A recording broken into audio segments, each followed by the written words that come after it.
Baik, perkenalkan nama saya Arlisan Kesanda. Pada kali ini saya akan menjelaskan tentang tugas yang diberikan. Baik, yang pertama urutan proses pengiriman data menggunakan paket switching. Langkah-langkah yang harus diurutkan: yang pertama, paket yang dikirim ke jaringan berpindah dari router ke router jalur yang berbeda atau ditetapkan oleh router. Oleh karena itu, waktu perjalanan setiap paket dapat berbeda. Dan yang kedua, dipecah menjadi beberapa chunk paket. Yang ketiga, setelah paket tiba, paket-paket tersebut disusun ulang membentuk data awal. Yang keempat, jika membutuhkan banyak paket, maka urutan setiap paket dicatat. Yang kelima, jika tidak ada pesan konfirmasi mengirimkan data lagi.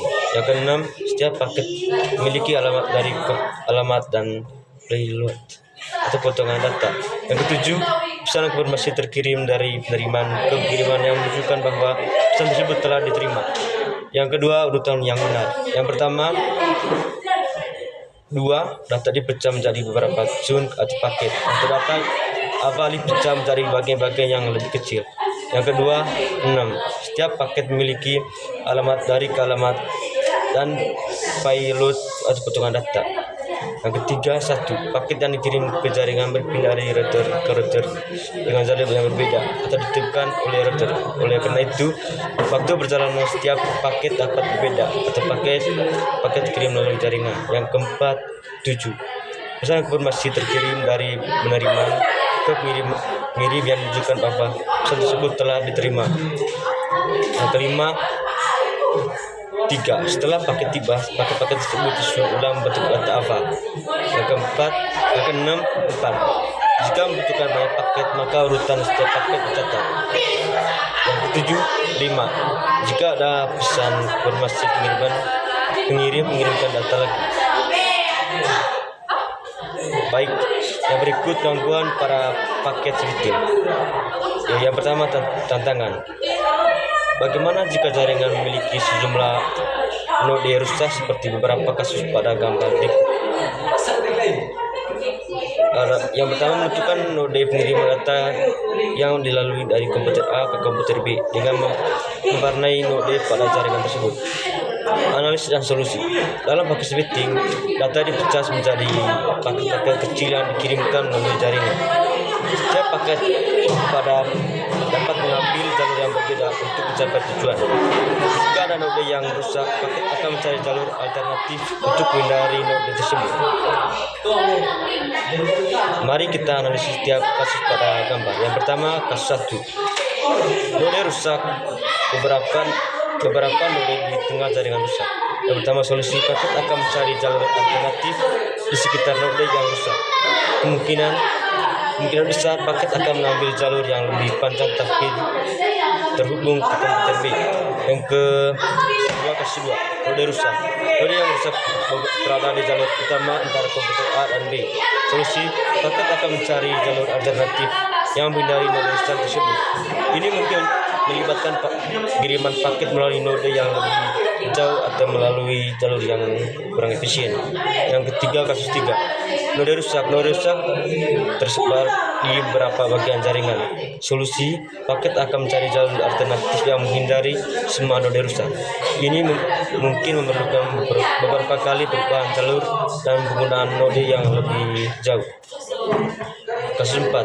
Node yang rusak berada di dekat komputer B. Solusi: paket akan mencari jalur alternatif yang menghindari node rusak tersebut dan tetap mencapai komputer B. Ini mungkin melibatkan kiriman paket ke node yang lebih jauh atau melalui jalur yang kurang efisien. Dalam paket switching, setiap paket memiliki alamat tujuan. Router di jaringan menggunakan alamat ini untuk menentukan jalur terbaik untuk mengirimkan paket. Jika ada node yang rusak, router akan memperbarui informasi routing mereka dan mencari jalur alternatif. Proses ini secara otomatis dan transparan bagi pengguna. Jadi bisa mengambil kesimpulan ialah meskipun ada node yang rusak, paket tetap dapat dikirimkan dari komputer A ke komputer B melalui jalur alternatif. Paket switching dirancang untuk tahan terhadap gangguan dan memastikan pengiriman data yang andal. Yang ke berikut, satu, mengapa video yang suara guru putus saat telekonferensi? Kemacetan jaringan. Kemacetan jaringan terlalu banyak data yang dikirimkan melalui jaringan pada waktu yang bersamaan dapat menyebabkan kemacetan. Ini mengakibatkan paket data tertunda atau hilang. Bins tidak cukup. Jika bandwidth atau kapasitas jaringan tidak cukup untuk menampung data, video dan suara, maka kualitas akan menurun. Jaringan tidak stabil. Koneksi internet yang tidak stabil seperti sinyal Wi-Fi yang lemah dapat menyebabkan gangguan pada transmisi data. Masalah para server telekonferensi yang mengalami masalah juga dapat mempengaruhi kualitas video dan suara. Yang kedua, bagaimana browser menampilkan halaman web dengan paket switching? Jika Anda meminta halaman web browser, gunakan pemerintahan ke server web. Server web memecah halaman web menjadi paket-paket data kecil. Paket-paket ini dikirimkan melalui internet secara terpisah dan dapat mengambil jalur yang berbeda. Browser Anda menerima paket-paket tersebut dan menyusunnya kembali untuk menampilkan halaman web secara utuh. Inilah sebabnya mengapa halaman web mungkin muncul sebagian saat muat. Yang ketiga, menentukan nilai data. Mari kita hitung nilai sumnya. BTS nomor 1 saya. Baik, sekian dari saya. Terima kasih.